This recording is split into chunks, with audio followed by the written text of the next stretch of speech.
Fantastic. Assalamu alaikum wa rahmatullahi wa barakatuh. Welcome back to my lives. So today I decided to do my live out in the garden. I thought I'd have some time away from the flat itself, spend some time away and more in nature. I wanted to take this opportunity to talk extensively with those who wanted to come onto my live about the situation between Turkey and Israel and the nominalization of relationships. It's a serious position to be in. Turkey is pretty close to being one of the major Muslim powers. It is militarily one of the strongest countries in the Muslim world, probably barring Pakistan. Um, Economically, it's one of the stronger ones, even though it's having some problems recently. But relatively speaking, it becomes noticeable for people to understand that our society requires to observe. You see, the Turkish president is a populist, okay? And he's done a great deal of good for Turkey, but he is ultimately a populist.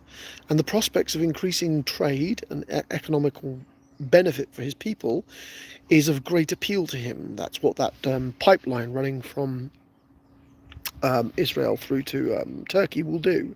You see, America dropped the most recent deal they had with Greece, and Greece has had been a political on and off rival of both Israel and Turkey. So it makes sense from a geopolitical point of view why they would engage in with each other. Islamically, it doesn't. This kind of spits on a great deal of support necessarily that our Philistinian brothers and sisters require of us, especially when it comes towards Assalamu alaikum wa rahmatullahi wa barakatuh. Welcome to my live. It speaks a great deal about how the ball has been moved. If Turkey does nominalize relationships with Israel, we will be in a big, big freeze of Palestinian society. The Philistinians are going to suffer considerably, with Egypt already having pretty much bowed out months and years ago when it comes towards dealing with relations of the Israeli people. I mean, they did elect a Islamic Brotherhood that was overthrown. So we find ourselves, our Palestinian brothers and sisters have very few in the way of actual allies or actual supporters to hold them up except us, the general people. Now, this is extremely dangerous because it means if Turkey does nominalize relationships with Israel, we, the Muslim world, will have little in the way of abilities to actually fix things. I mean, the dream of rebuilding the Palestinian people is drowned every day as settlers do more and more harm in the border territories around Israel itself. I mean, the fact that two indigenous people are fighting over the same land is maddening, in my opinion. And the world has to apply pressure, but there's none coming. I mean, even an ailing America can still support Israel, and it's proving to do so. And that's the root cause of much of what I needed to get off my chest, relatively speaking. I'm just hoping that people come on so we can have a more extensive communications about their own opinions and thoughts on the subject, as I genuinely would be interested to see what people have to say and ask their opinions for those that do come onto my live. 4 minutes in and nobody, well, we've had one brother I think has turned up so far. Rayan Therapro has popped in, but I think that's pretty much the upshot of our input at the moment. 5 minutes into a live, astaghfirullah.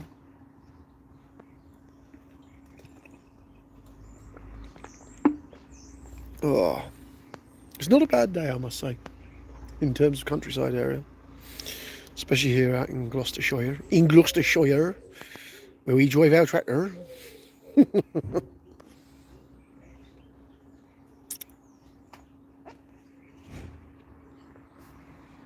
What time is it? Oh, it's not even 2 o'clock yet, so I am early. Like 5 minutes early. It's a bit of a stuff for a laugh. I told people 2 o'clock and it's not 2 o'clock yet. So I'm being a little on the eager side. How is everyone this morning? Well, afternoon really, isn't it? It's getting on for a bit of an afternoon. Anybody who sees my live is welcome to make comments. Assalamu alaikum wa rahmatullahi wa barakatuh. Brother Muslim, welcome. Assalamu alaikum. I have not seen you in some time, Brother Muslim. Alhamdulillah, lovely to see you. We're talking about the Turkish and Israelis normalizing relationships.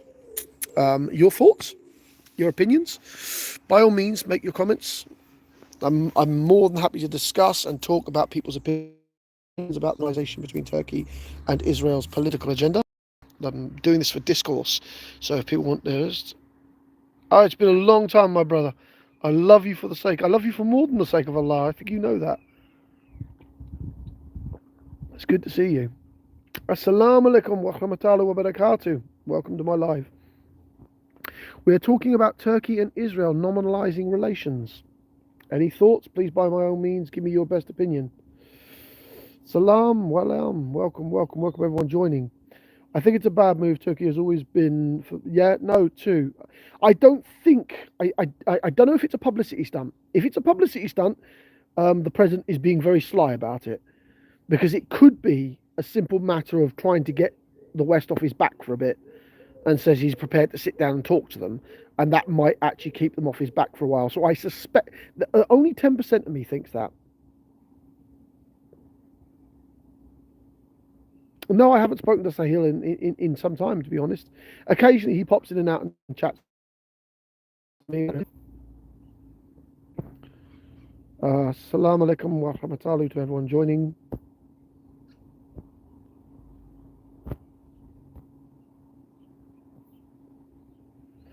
Yeah, I come to this opinion that I don't think the Turkish president would do that, because it would alienate so much of his base. The Turkish people have been such massive supporters of the Palestinians, so I don't think in my gut that he's doing this for political clout, or he actually is being serious about normalizing relationships with Israel.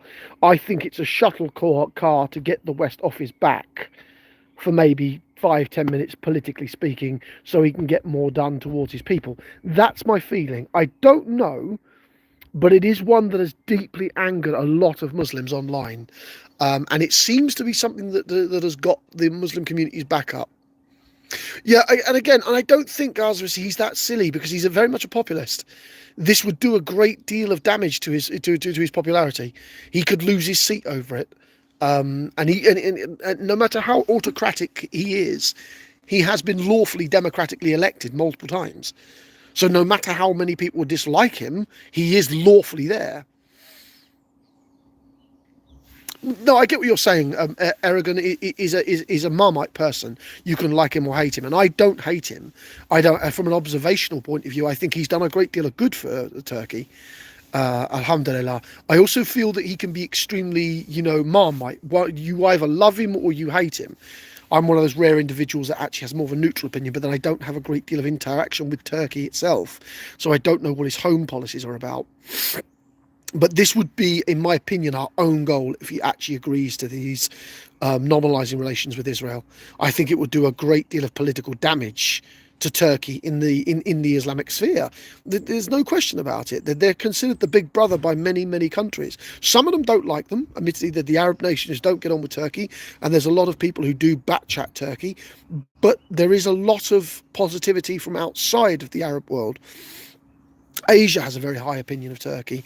European Muslims have a high opinion of Turkey, and the Turkish people. It's either Turkey or Egypt that European Muslims tend to draw their Islamic kind of apparitions from, other than Saudi Arabia itself. So, I mean, personally, I think if Turkey does normalize relationships with Israel, oh no! It's history. They have. If anybody has a legitimate gripe with Turkey, the Arabs do, and I'm sorry, we can't deny that they have legitimate grievances. Alhamdulillah, and I'm not going to deny their legitimate grievances. I just don't think they went about it a very good way. When they threw down the caliphate, they should have rebuilt it. Saudi Arabia should have gone around and conquered everything and driven the kuffar from the Middle East. I genuinely feel that they should have done that. It was a half-done job, the revolution. If the caliphate was lawfully designed to be pulled down, it should have been replaced, like every other caliphate has been throughout history. Yeah, I know they betrayed the Ottomans. Land of the Kuffar. Astaghfirullah. Land of the Kuffar. You're not supposed to make me laugh like that. Assalamu alaikum wa rahmatullahi wa barakatuh, everyone joining my live. Thank you and welcome. Sorry to laugh like that. But the conversation, as everyone is now getting involved, is about Turkey normalising relations with Israel. I personally am sat on the fence, but I think I have a perception that it might be a political stunt by the president of Turkey deliberately to hold back. Oh, same again, brother. Alhamdulillah. Welcome to my life. Thank you for coming. Lands of the Kuffar. Brother Muslim, you make me laugh. I'd rather deal with a smaller crowd in YouTube and then allow us all to speak our mind freely than be on TikTok where you can have hordes of people and then get reported at any moment for anything. And I think that's a critical position to be in. I do think that the UK is making it more beneficial for Muslims to recognise Israel. Ooh, and us. I don't know. SM, if I must be honest, I feel that if Israel was to do more towards benefiting the Palestinian people, if they made an effort to integrate them, you see, there's two edges here. You see, the right wing of Israel don't want better relationships. The Irish Muslim checked out Jordan M's channel. Jordan M, I subscribe to his channel. I see it quite often, alhamdulillah. I don't comment as much as I used to because I'm concentrating on what I'm doing myself. But I do watch his channel. I like a lot of EF Dawah. Alhamdulillah, I've considered possibly having an opportunity to link up with them once my account gets bigger. And basically either joining them or being a part of within their sphere of influence. Because I think very, very highly of the way that they give dawah. It's a civilized way of doing things. Alhamdulillah. But yeah, detracted from the subject at hand. I don't know whether nominalising relationships is going to be possible until the Palestinians either like citizens or give them their own country. It's this dead man's land that we're sitting in that's the problem. Do you know what I'm saying? And that suits the ultra nationalistic Israelis. You see now, if the moderates, I don't know if there are any left, and the left got together and basically forced the Israeli governments and the Israeli settlers to accept the fact that the Palestinians are a native population as well and integrated them, I think that would do a great deal to remove the harm, Islamically speaking. Outside of them integrating, they need to give them their own country.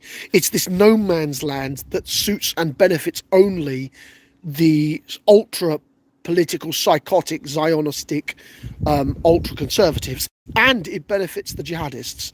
And this is something people don't want to talk about. It does benefit the jihadists. They don't want the change of the status quo any more than the ultra conservatives do, because the ultra conservatives get to hold their side of the fence. The Islamists get to hold their side of the fence, and the people who suffer are the Palestinians and Israelis. There are only realistically two options here: integration into Israel or building of a nation. Now, I'm not saying integration is a preferred choice for the Israeli people, for the Palestinian people. I'm saying it's a methodology that can solve many of the problems that Israel and Palestine are suffering from.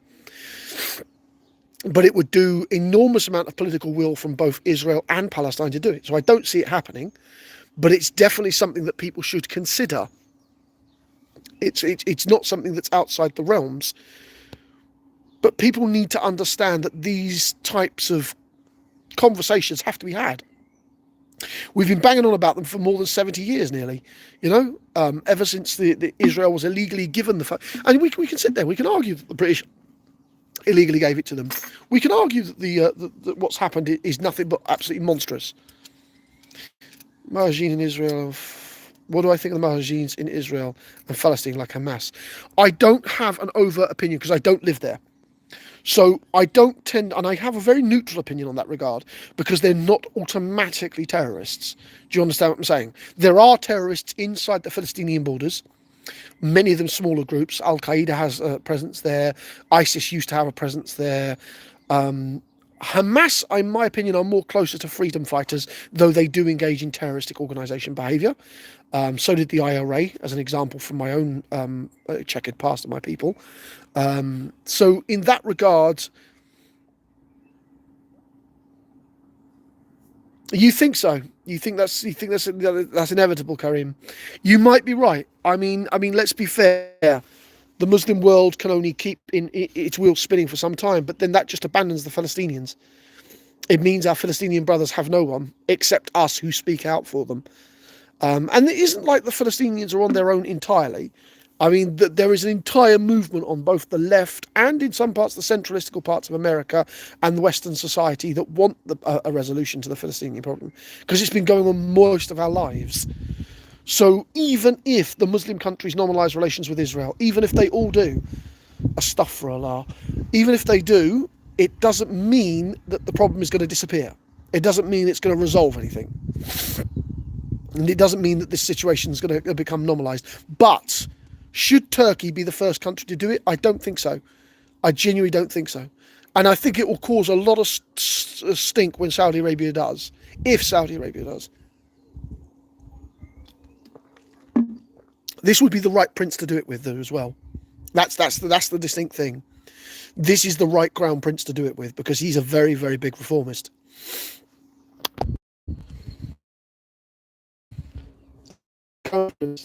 Any better than Benjamin had.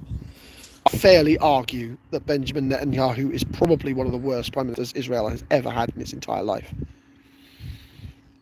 I think my live has just reset. Astaghfirullah.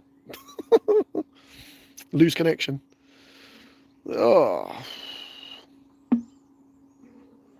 But it's always a pleasure, brother. It's always a pleasure having you, brother Muslim, and anybody else who sticks around. I expected a bit more than just 2 to 5 people on this live, to be honest. And I've probably been gone, what, 20 minutes? I don't know, has it been 20 minutes? No. I was on for about 22 minutes. But I genuinely feel that the Turkish government may be jumping the gun, and maybe the president of Turkey is doing this for recognition, maybe for political stunting, maybe he's doing it to maybe he's doing it just to get America off his back for a couple of weeks. There are a lot of things that we don't know that may or may not be going on. But what we see in the public's press, from what I know from a lot of Muslim brothers and sisters, has got them angry, very, very angry.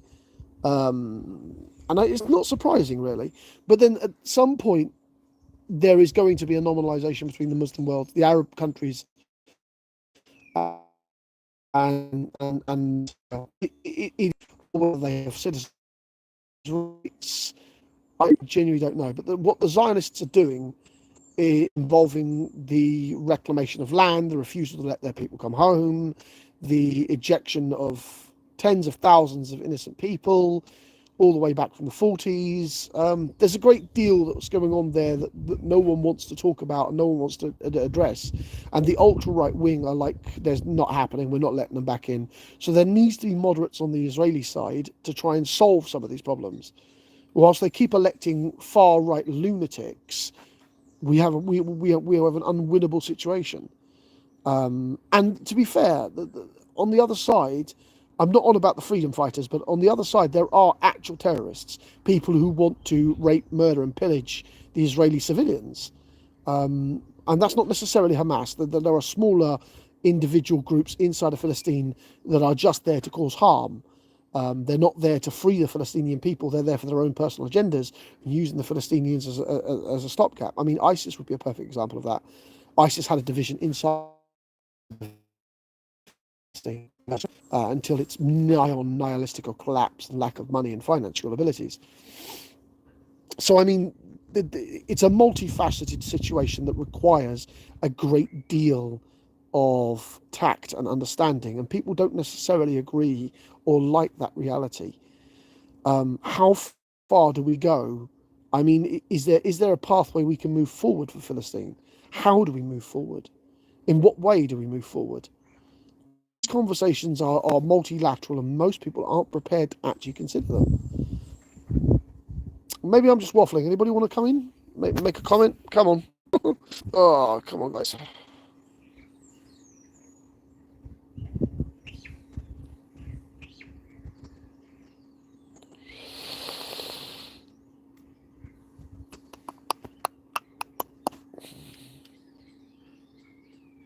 Yeah, no, absolutely. Now, Kareem, there was no question about it. I didn't say, at no point did I say the liberation of Philistine was going to be easy. Astaghfirullah. The amount of blood that's been spilt for it already in the last 60 years has been enormous. The Mahajins have done exceptional to try and grind us forward, but conflict hasn't got us anywhere. It hasn't. Diplomacy seems to be the only way. And the only way we can be diplomatic is if we are prepared to at least compromise some red lines somewhere. I don't know where those lines are. I don't know what is an acceptable compromise. I don't live there. I don't know the Palestinian peoples. But calling for dialogue should not be a point for people to get counselled, Islamically speaking. At some point, there has to be talk.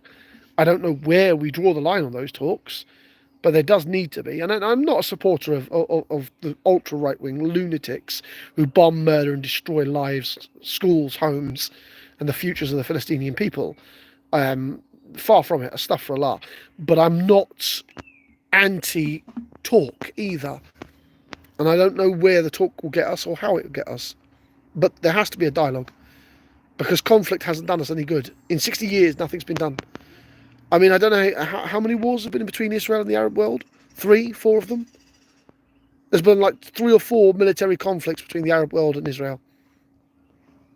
And the Muslim world has achieved nothing from it already.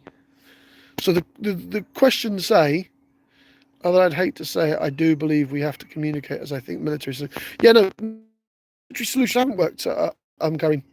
Military solutions haven't worked. They haven't successfully solved anything yet. Whether they're pro-Israeli, I mean, let's just illusionarily assume that America collapsed tomorrow. That doesn't mean Israel will. Israel has so many allies in Western Europe that Western Europe would rally in to finish what the Americans started, constantly propping Israel up. You can guarantee it because of the guilt of what happened in the Holocaust. Remember, Germany would bend over backwards for them. Germany has an enormous economics. Germany has one of the largest economics in Europe. One of the top 10 countries in the world. So Germany would bend over backwards for Israel's defense. So I don't see this as a military solution is on the cards. Something needs to give in the dynamics heavily, one way or another, for there to be a lasting peace. I don't have the answers to any of that, though. I'm not a political scientist. I don't have a political analyst's point of view. It's not as easy as saying to the Israelis, of which there are 8 million of them now, to say, look, you can't come home to what was traditionally their homeland.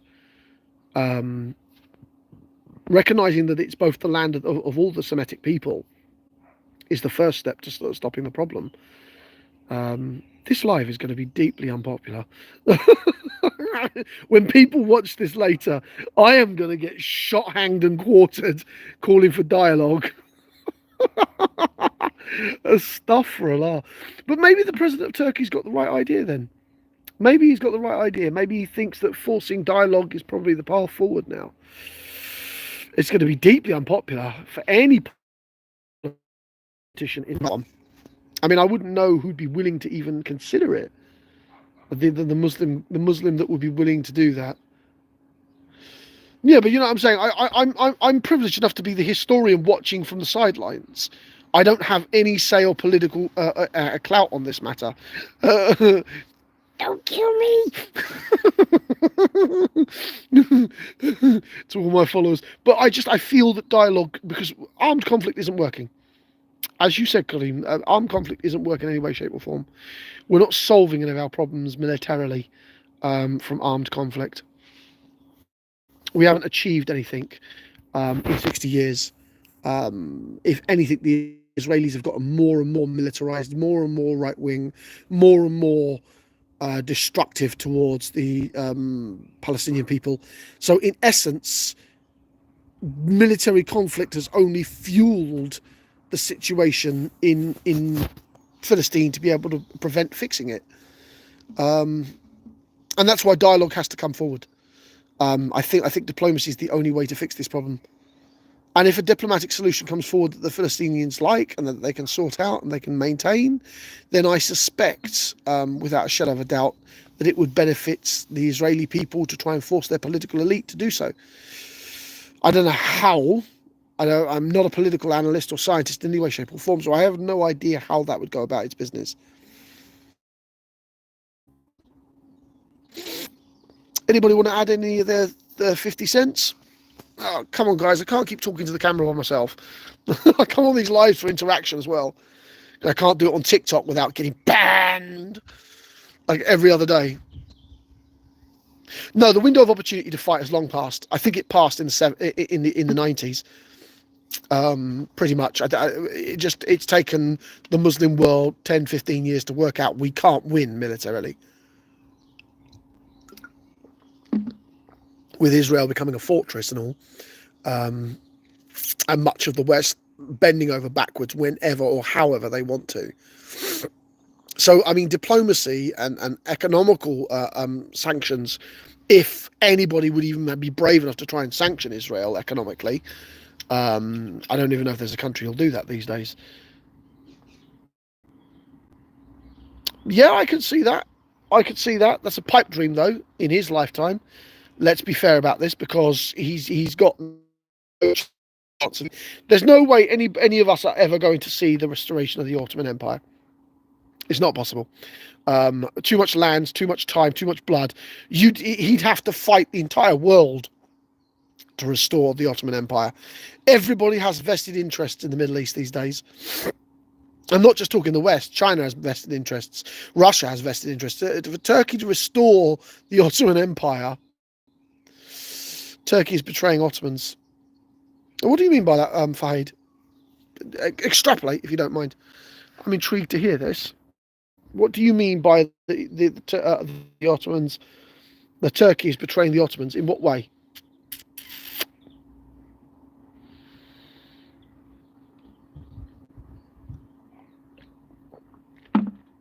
Do you mean by having negotiations with Israel? Oh, that's entirely plausible.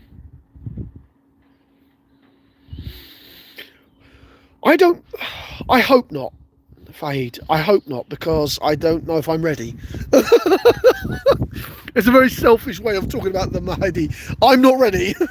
I'm not Islamically ready. Astaghfirullah, I'm not ready for that yet.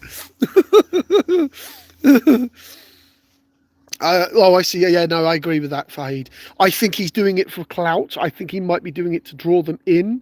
I don't necessarily think he's doing it intentionally to get towards the peace agreements. If he is, it might be political suicide, because I think the Turkish people may overly react to that rather badly. But I'm not ready for the Mahdi. I haven't memorized anywhere near enough Quran. I am not ready for the end war. I have to laugh about that, because it's realistically all I got. Oh, yeah, I'm not ready. I don't think any Muslim's really ready, to be fair. There might be some elite, monks out there. Why am I not ready? I barely speak Arabic. I don't know how I'm going to reply in the grave. I'm probably going to get tricked by the Dajjal. I've got so many fears. Astaghfirullah. Magog and Magrog probably exist here in Britain, which is even more terrifying from my point of view. Oh, so yeah, there are many reasons why I don't want the Mahdi to arrive anytime soon. Most of them are theological reasons. I'm just not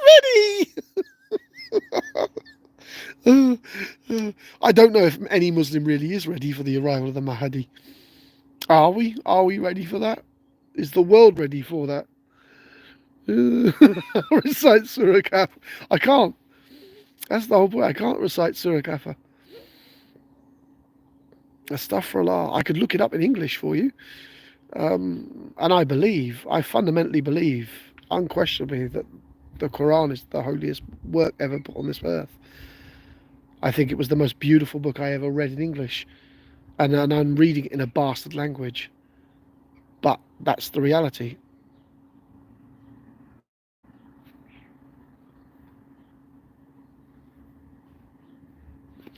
I don't know.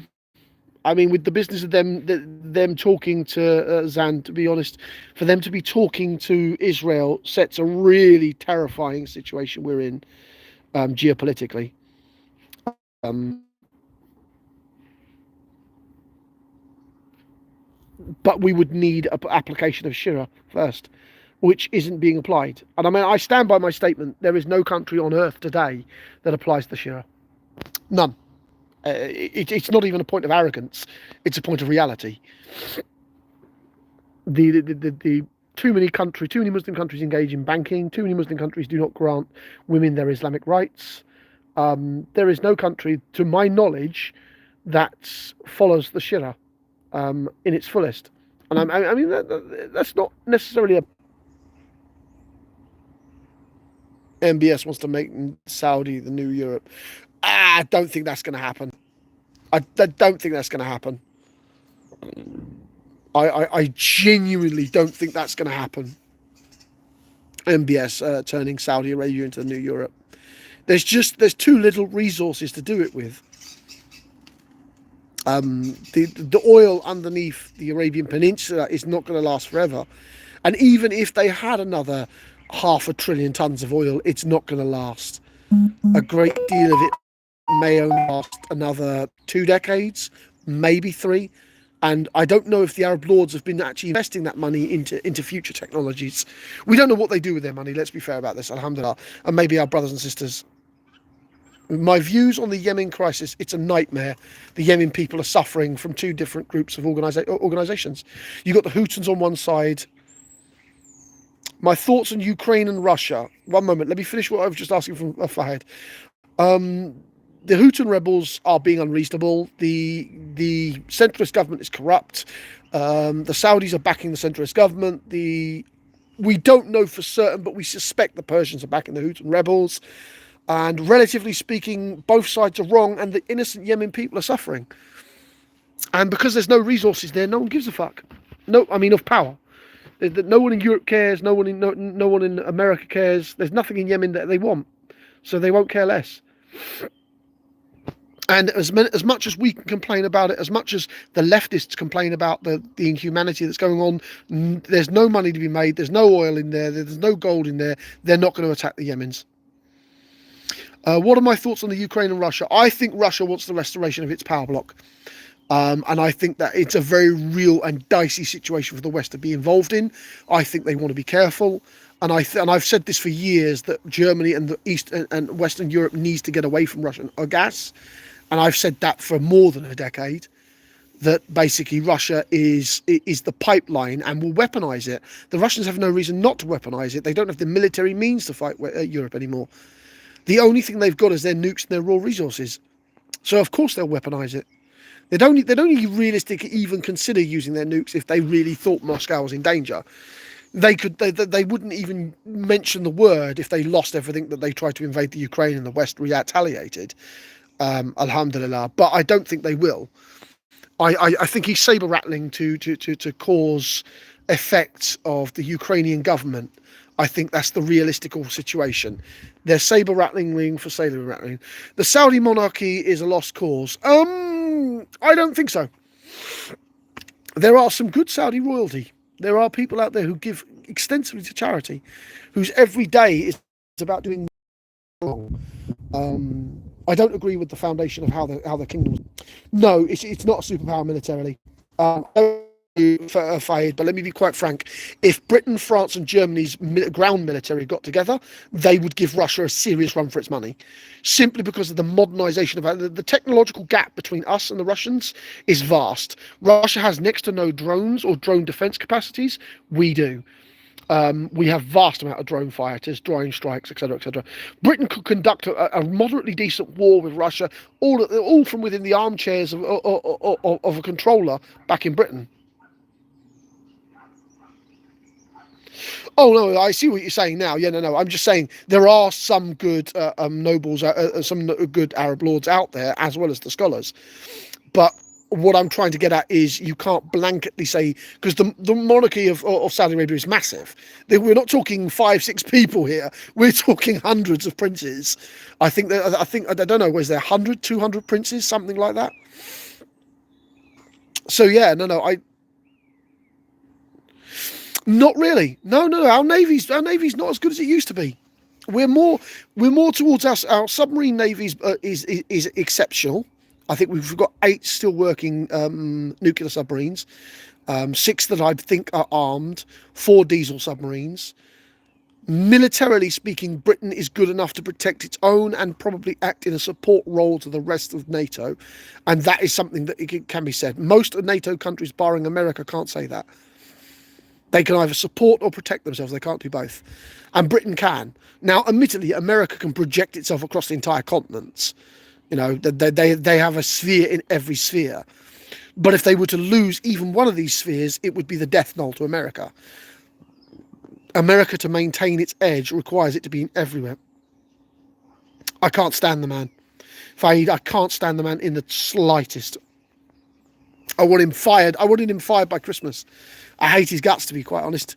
I think he is a vile, vile human being who has every business about being fired. He should have been. We should have had rid of him by Christmas, because he's going to do continual damage to our country, and alongside his ultra right wing cabinet members, they got to all go as well, from a British political view.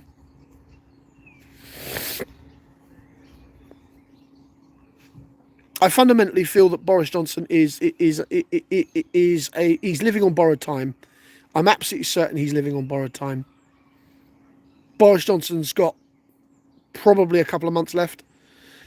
His power block has been broken. He's only got a core of immediate dedicated followers, and they're not entirely sure that they're going to be able to weather through the problems. I suspect that half the signatures we need. Why do British people vote for him? He is a Zionist. The British people voted for him to try and finish the job involving us leaving Europe. That's actually quite a personal, pretty big tell for PM. That woman. Astaghfirullah. I cannot even consider that woman for anything more than going to the retirement bay. I think our next government, when the election comes around, will be a Labour government. We've had a Tory government for so long. I think the British public are generally sick to the back teeth of Tories. If Keir Starmer can keep his stuff together, I think he'll be the next Prime Minister. After a general election. I don't know when that election will come. I don't even know if it will come if the party and the Tories implode. The Brexit is a disaster for the UK. It's unquestionably a disaster for the UK. But it is something that the UK people were passionate about and they wanted. And democratically, they got it. Okay? I mean, no matter how many people may dislike that reality, they did get it. And that's the scary point of view, really.